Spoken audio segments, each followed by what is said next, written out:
Emergentes de la semana 9. Quiero empezar este video de emergentes hablando sobre un tema que es muy importante y el cual hay que trabajar, pulir y mejorar constantemente, que es el del propósito, visión y metas claras. Este es un eje y un punto importante en el trabajo de semanal para las metas trimestrales y también para entender la dirección de hacia dónde se mueven, hacia dónde se están dirigiendo. Porque si yo no tengo un propósito y una visión clara, mis metas tampoco van a estar claras. Y me voy a estar moviendo y dirigiendo a hacer cosas que no son las que yo realmente quiero.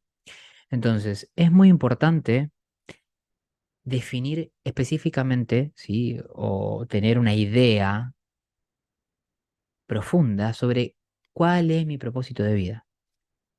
Entonces, importante utilizar las herramientas dadas para definir el propósito de vida e incluso recomiendo volver a ver la clase de cómo construir tu propósito de vida porque ahí van a poder tener una idea más concreta de cómo definir el propósito de vida. Incluso en la plataforma de Notion tienen algunos ejemplos de propósitos de vida. Luego, con respecto a la visión, esta es una materialización de lo que yo quiero que suceda con mi propósito, o sea, el propósito tiene que ver más con algo abstracto, parecido a cómo me quiero sentir, qué quiero lograr, qué quiero vivir, ¿sí? Cómo me veo viviendo mi vida. Y la visión tiene que ver más con, de forma material y física, qué es lo que yo voy a hacer para lograr mi propósito de vida. Por ejemplo, si mi propósito de vida es ayudar a las personas a que tengan una vida más desde el disfrute, que logren generar dinero haciendo lo que les gusta, eh, y yo a través de eso viajar a distintos países y vivir también de lo que me apasiona. Entonces mi propósito de vida va a ser ese y mi visión a 5 años va a tener que ver con algo relacionado a ayudar a las personas, ¿sí? A vivir de lo que les apasiona y generar cierta cantidad de ingresos con respecto a eso. ¿Sí? Eso es una forma que yo puedo generar una imagen para definir cuál es mi visión. Y en base a eso es que yo voy armando el paso a paso, ¿sí? Que son las metas trimestrales, para llegar a esa visión de acá a 5 años. Eso es importante que lo revisen una vez a la semana. Yo recomendaría que lean, ¿sí? Les voy a proponer este ejercicio, leer todos los días mi propósito de vida y mi visión. Y mis metas trimestrales también podría ser, pero el leerlo todos los días al despertarme y al irme a dormir me va a permitir conectar con eso y también decidir y definir si, porque esto es importante, no es algo fijo. El propósito no es algo fijo, la visión no es algo fijo. Yo, mi propósito y mi visión los voy cambiando. Yo diría que casi cada 6 meses. Quizás les agrego cosas, quizás hago algunas modificaciones. Pero es importante entender que el propósito y la visión son algo dinámicos. Porque yo voy cambiando. Porque yo no soy el mismo que era de acá a 6 meses atrás. Entonces, mi propósito y mi visión van cambiando, se van modificando, van siendo quizás más completos o quizás no, pero es importante conectar con eso para decidir y elegir si hay algún cambio o no. Por eso es importante que conecten con cuál es su propósito, cuál es su visión, para de ahí en más definir sus metas específicas y desde ahí generar esa motivación necesaria para accionar. Pues justamente la motivación viene de ahí, de que yo tenga en claro, definido mi propósito y mi visión. ¿Por qué? Porque en base a esto yo voy a poder definir en el punto en el que me encuentro cuál es el siguiente paso. ¿Cuál es el siguiente desafío? ¿Cuál es la siguiente habilidad que yo necesito desarrollar? Para eso me permite eso es lo que me permite tener un propósito, una visión y unas metas bien definidas. Si no, cualquier camino es tentador y me puedo ir hacia cualquier lado a hacer cualquier cosa. ¿Qué pasa cuando le pongo demasiada expectativa a algo? La expectativa es la idealización de una situación.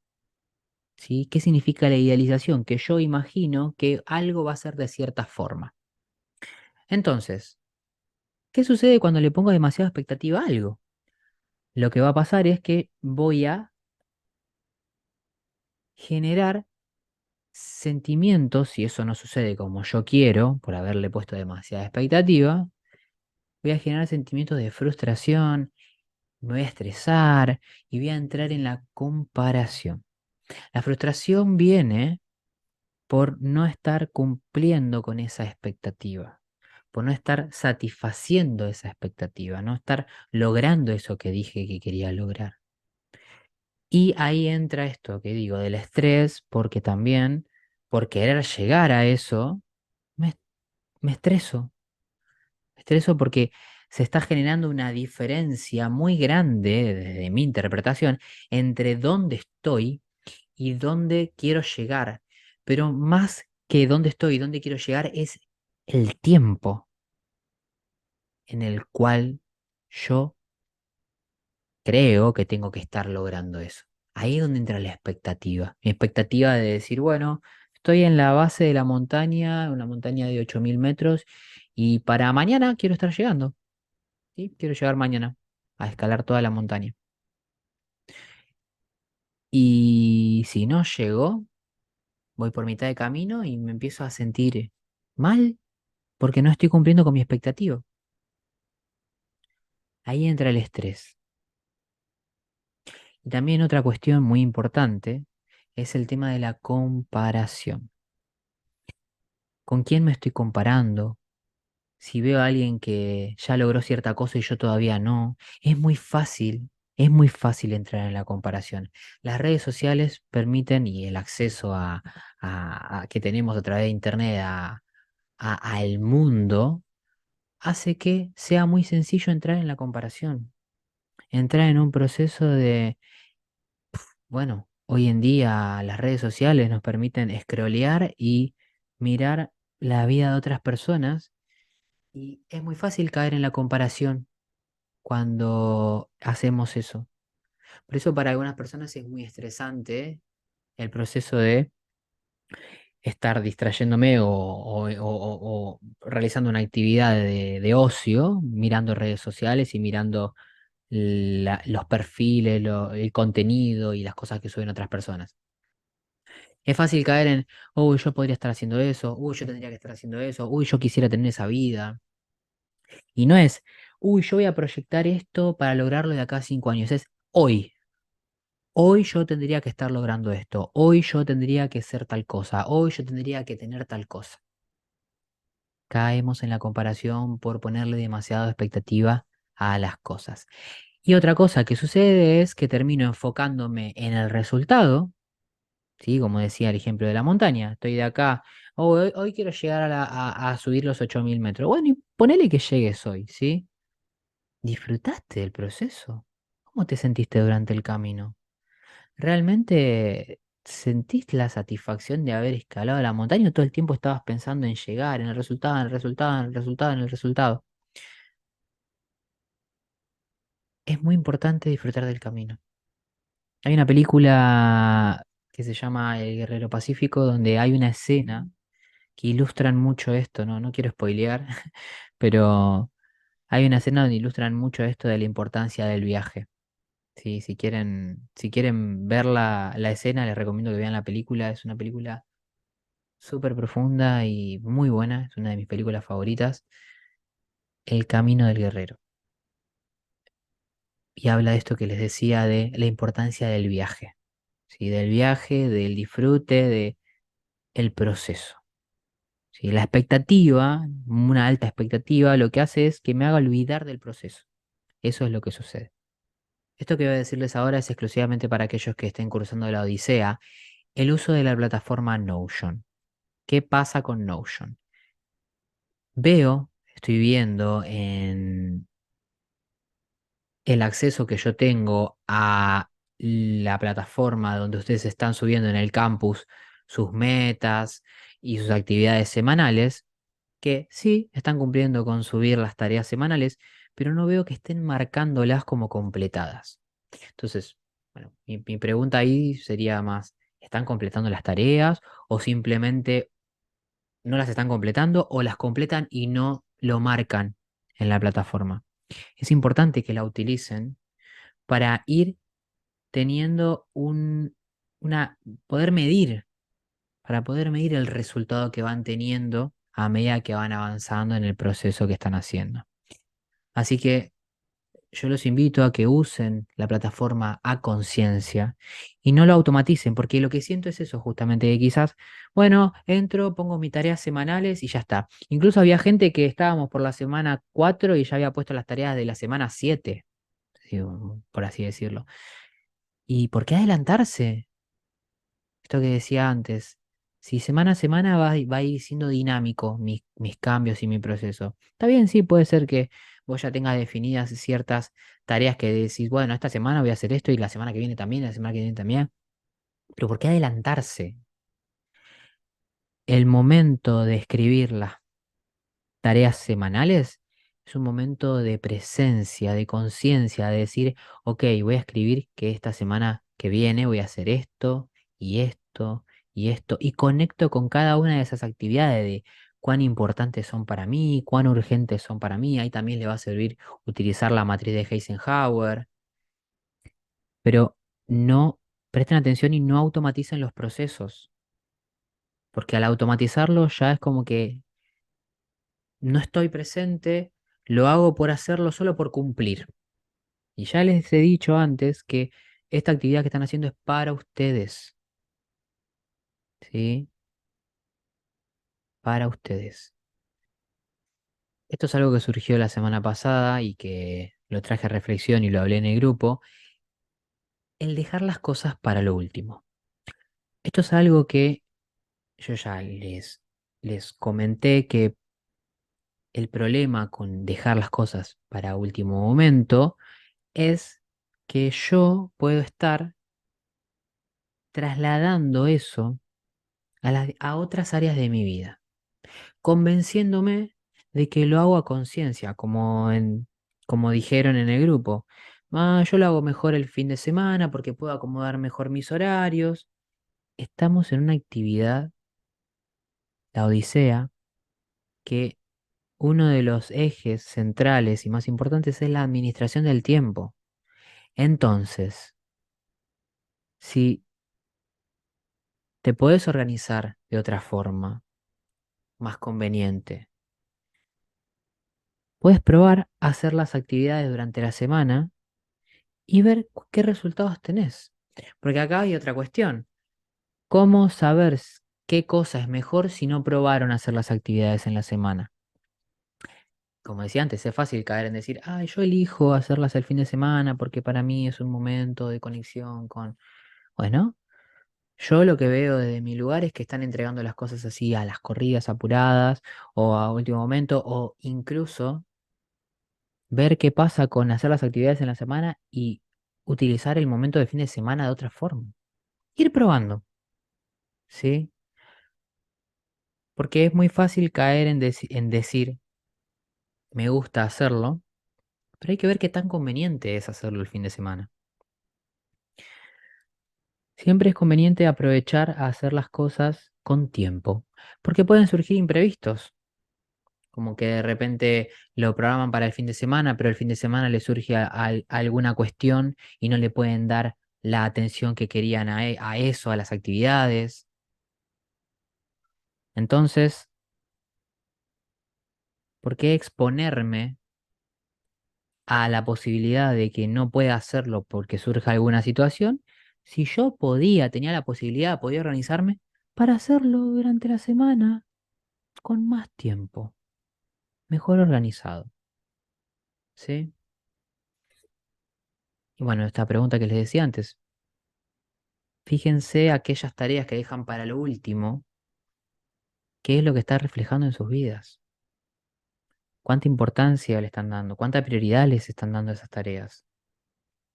Recuerden esto que les decía, lo que yo hago en un área lo termino haciendo en otras áreas de la misma manera.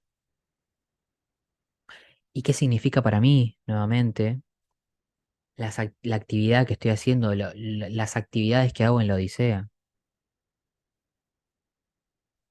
Si son para mí y son de deseo propio y las elijo y decido yo, ¿por qué entonces dejo cosas, actividades y tareas que son de mi propio deseo y que las decido y elijo yo para lo último? En el caso de que haya otras cosas que ustedes consideren como obligaciones, que las hacen durante la semana. Esto es muy importante. Esto es muy importante. Porque si es así como digo yo, lo que ustedes están haciendo, lo que están haciendo es priorizar aquellas cosas que sienten como obligaciones por encima de aquellas cosas que ustedes eligen y deciden de forma propia. Una cosa que surgió la semana pasada es este sentimiento de ir lento, de no avanzar. Es algo muy común que suceda el no ver resultados al principio y es muy fácil también caer en la frustración y desalentarnos un poco, como volviendo a lo que decía en el principio, en el primer emergente. En el segundo, es fácil caer ahí en la frustración, en la desmotivación, el no ver resultados y lentamente caer en cesar las actividades. Esto es muy común, como les decía, y hay ciertos procesos, esto hay que entenderlo, hay ciertos procesos que requieren cierta espera. Y acá donde se diferencia la espera activa de la espera pasiva. Una espera activa es una espera en la cual yo tengo que esperar porque no me queda otra, ¿sí? Ejemplo, ejemplo. Si estoy en una esquina y el semáforo está en verde y voy a cruzar hacia el otro lado de la calle, es conveniente, si hay un tráfico constante, que yo espere a que el semáforo cambie de color y se ponga en rojo, si es que no quiero que me pise o provocar un accidente. Eso es una espera activa. Es necesario que espere en ese momento porque es conveniente para mí, para luego poder cruzar de forma ordenada. Distinto sería, sí, ahí hablando de la espera activa, pero que se haya comprendido el ejemplo, es que es conveniente que yo espere a que cambie, a que el semáforo cambie y esté para que yo pueda cruzar. Si yo no hago eso, bueno, hay consecuencias, como decía. Entonces ahí la espera se vuelve algo conveniente. Distinto es, como decía antes, creer que yo tengo que esperar ante una situación a que algo cambie para accionar. Ejemplo, creer que si yo quiero hablar en público, creer que cuando yo me sienta completamente listo y que no tenga miedo a hablar en público y que ya no me afecte la idea de exponer mis ideas, etcétera, voy a hacerlo. Error. En ese caso se acciona y se hace con miedo y se va claramente haciendo un proceso para que ese miedo vaya disminuyendo, pero también al mismo tiempo se acompaña con la acción. Y ahí ya la espera no es necesaria. Ahí ya la espera no es necesaria. Entonces, estos dos tipos de espera son importantes que sean diferenciadas para entender de que a veces hay procesos que son paso a paso y que si los apuramos, por ahí no los disfrutamos, volviendo a lo que decía antes de disfrutar el viaje, y también se vuelve incómodo forzar algo. Y caemos nuevamente en esto de la expectativa, esto de esperar que las cosas vayan de cierta forma y no van de cierta forma. Y caemos también en la comparación, porque ¿de qué forma yo defino que estoy yendo lento? ¿De qué forma yo defino que no estoy avanzando? ¿Y con qué estoy comparando? ¿Lento en comparación con qué? Ahí es donde está el punto. ¿Lento en comparación con qué? ¿Con el de al lado? Bueno, el de al lado tiene su proceso, tiene su forma de asimilar las cosas, tiene sus ideas, tiene su nivel de conciencia. Y yo tengo el mío. Convenientemente con quien podrías comparar tu proceso es con vos del pasado, de hace un año atrás. Pensá en quién eras hace un año atrás, qué estabas haciendo, cuál era tu nivel de conciencia. Ese es un buen punto de comparación para descubrir si hay mejoras o no. Es muy fácil caer en no ver los logros. Es muy fácil caer en no ver los logros. Naturalizarlos.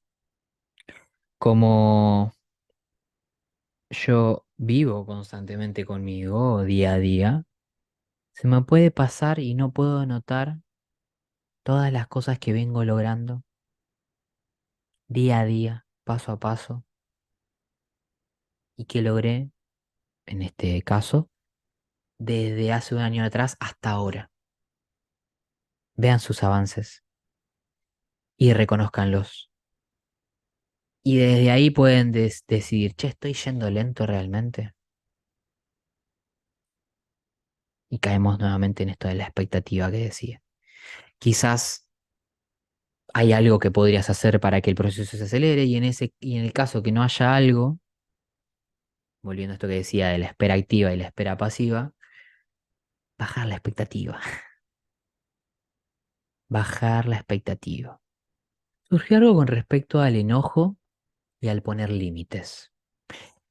Y acá hay un tema importante con el enojo, ya que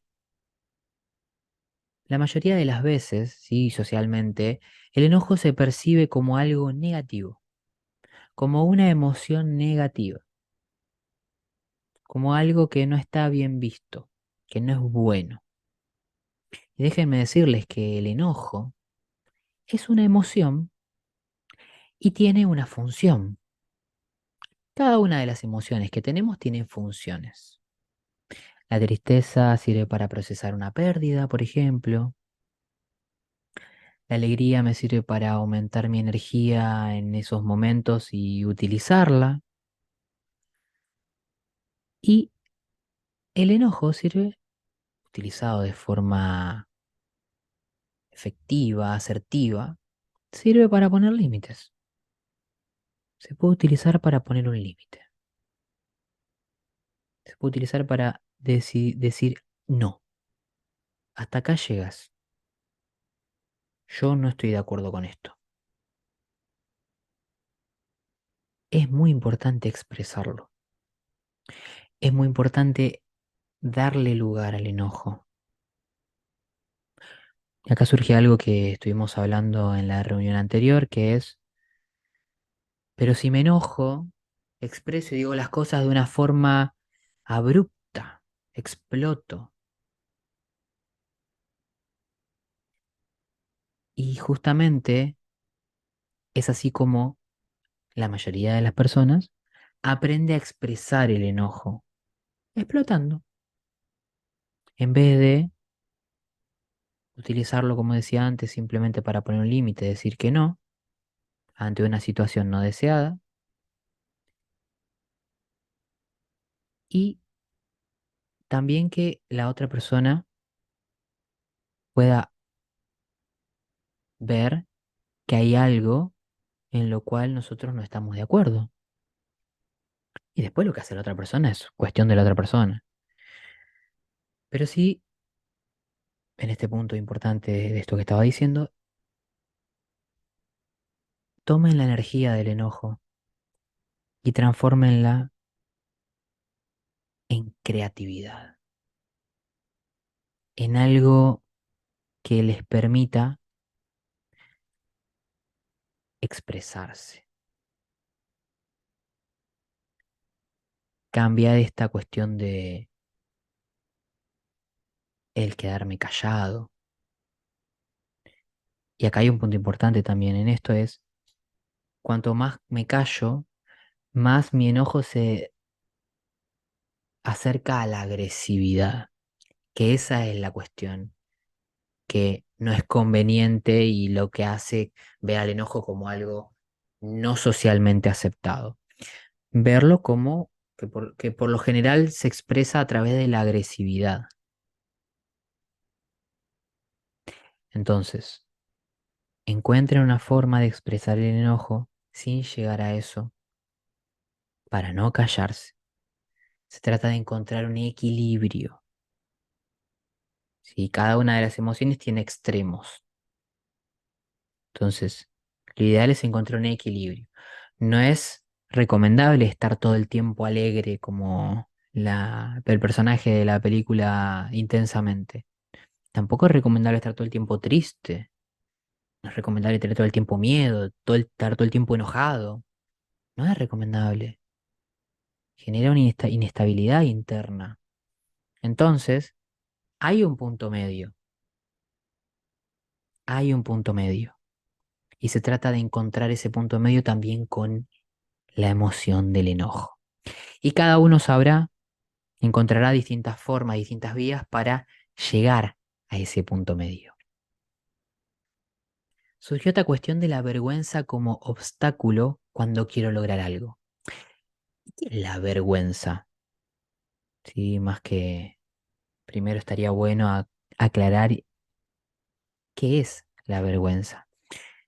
La vergüenza es un sentimiento de incomodidad producido por el temor a hacer el ridículo, ¿sí? Entonces acá, con esta definición, podemos hacer una aclaración. Cuando yo digo que tengo vergüenza de hablar en público, lo que estoy diciendo es que no es que me da vergüenza hablar en público. Estoy diciendo que lo que me da vergüenza es lo que vaya a pasar después de que hable en público. Del ridículo que haga o de lo que vayan a decir o el miedo a que digan algo después de hacer eso. Pienso en el después. Y cuando pienso en el después estoy pensando en los demás. No estoy pensando en mí. Sí, porque incluso el miedo al ridículo, si yo estoy solo en mi casa, no estoy haciendo el ridículo. El ridículo se proyecta hacia el otro, hacia afuera, hacia lo que otro puede estar viendo de lo que yo estoy haciendo. Y desde ahí hacer una interpretación de si eso está bien o está mal. Sí, porque básicamente hacer el ridículo es eso, es un juicio interno de si algo está bien o está mal. Entonces, si yo caigo en el miedo al ridículo y en la vergüenza de esa forma, lo que estoy haciendo es darle el poder al otro de que decida si lo que yo estoy haciendo está bien o está mal. Y ahí caigo en mi obligación, mi idea, mi expectativa de quién tengo que estar siendo, de qué tengo que estar siendo, de qué tengo que estar haciendo para contentar a los demás, para que los demás se sientan cómodos, se sientan a gusto, disfruten de nuestra compañía, digan qué buena persona, qué agradable sujeto. Y de esa forma es como se cae en la demanda del otro y no me expreso y me callo, como decía antes. Y la vergüenza funciona como un mecanismo para que ustedes no sean auténticos, para que ustedes sean la misma cajita que es el otro, ser de la misma forma que el otro quiere que sea. Me muevo, acciono en base a lo que el otro espera de mí. El otro también tiene su expectativa, que la volvemos nuestra. Porque, y acá hay otra cuestión.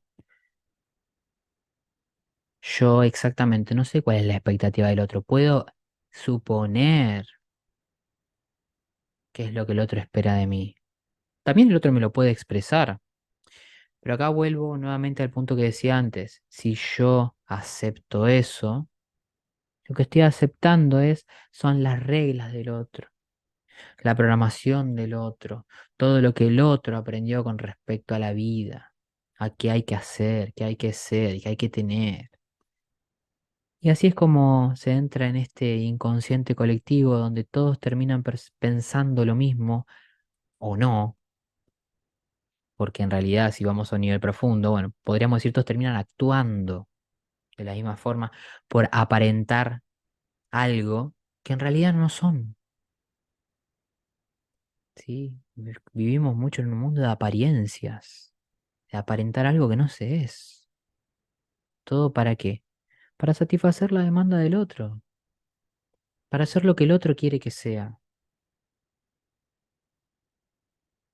De esa forma no se puede ser auténtico, no se puede vivir desde el propio deseo, no se puede generar bienestar interior.